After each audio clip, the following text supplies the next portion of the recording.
The quadratic time principle, which is a very fancy word, and I feel great about myself for saying that, is actually something really simple. So for you guys like me who have limited brain capacity, think about it like this. It means that the more things that you try to do, the longer everything takes to do.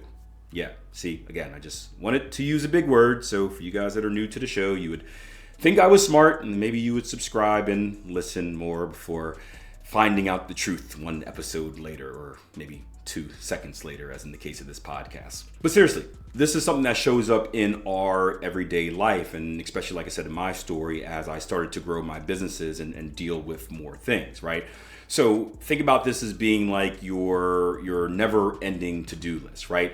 Where you have a to-do list. Mine is actually over there. I call it the get stuff done list.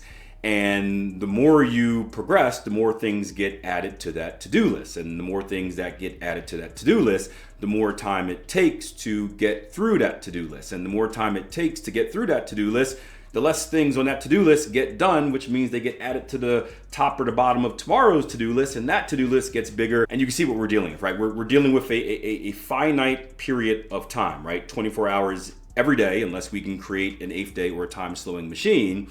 But as we add more and more to that list, it's a greater time investment on our behalf, which means something else has to get sacrificed, and you end up kind of digging yourself into a hole. From a financial perspective, this is very similar to like credit card debt, where you build up enough credit card debt to the point where the credit card payment that you have to make really only pays off the interest and never touches the principal. So the next payment is even bigger because it's still more principal.